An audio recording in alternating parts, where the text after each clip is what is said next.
In this video, we're going to talk about one of two very specific discrete probability distributions that we'll see in this class. The first one is called a binomial probability distribution, and we see them when we perform binomial experiments.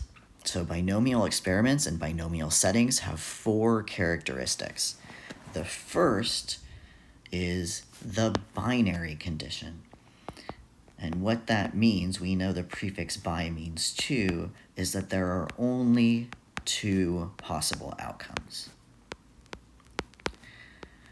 An excellent example of this would be heads versus tails when we flip a coin. That's binary. I can only get one of two outcomes, heads or tails. This also applies to things that behave as binomial. For example, if my discrete random variable is counting the number of sixes that I draw from a deck of cards, all of those cards fall in one of two categories. They either are a six or are not a six. So that also behaves as binomial. The next one is that we need the trials to be independent.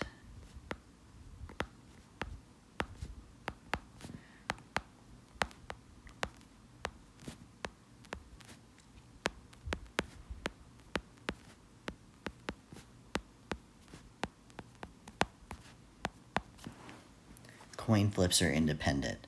We're drawing with replacement. Our card draws are independent. The next one is the number of trials. And we need the number of trials to be fixed.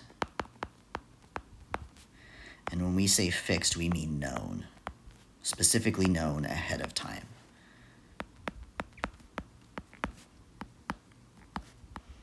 We know flipping a coin is binary. How many times am I going to flip that coin? I need to answer that question before I start the experiment. I'm going to flip the coin 10 times.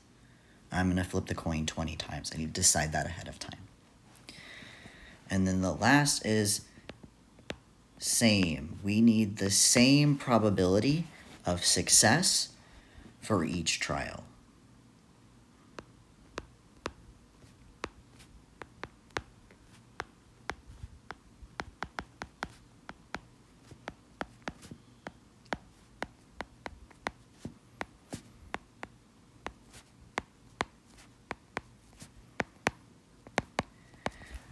And you'll notice that word success. When we say only two outcomes, we typically label one of them as success. It's the outcome we are looking for, and then one of them is labeled a failure. It is important to note that is statistical failure, meaning it was not the outcome we were interested in. There's no value judgment there. You'll also notice that that spells out bins. So when we're checking if something's binomial, remember to check your bins. We're going to go ahead and do an example so you can see what this looks like in practice. So our example says you flip a fair coin 3 times. Let x equal the number of heads flipped. Is this a binomial experiment? Explain. So we're going to go down the bins check, because bins is how I check if it's binomial. So B is binomial, only two outcomes. We're flipping a coin, so our two outcomes are heads and tails.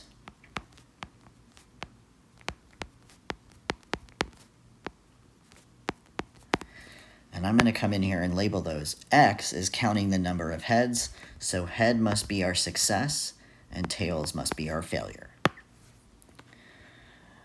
Next is the independent check, I for independent, and I know that coin flips are inherently independent. Whoops.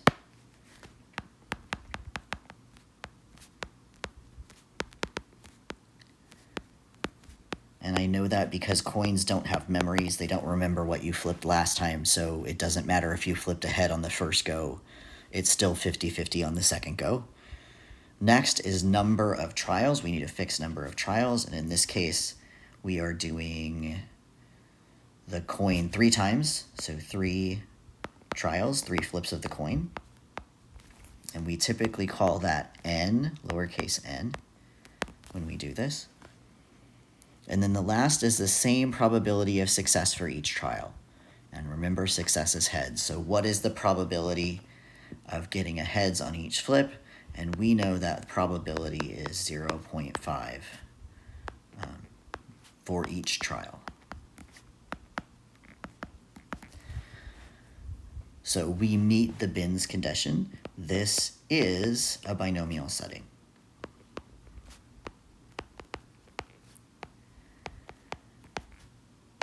And you may be asking yourself why we care. And the answer is, for specific distributions like the binomial distribution, we have shortcut formulas to allow us to calculate the expected value and the standard deviation faster. We also have calculator functions that allow us to determine probability faster. So we like these probability distributions because their behavior is known and it makes calculations easier. In the next video, we're going to talk about the mean and standard deviation shortcut formulas and how to find probability. If you have any questions on what it means for a random variable binomial or for something to be a binomial setting, let me know. Otherwise, I'll see you in the next video.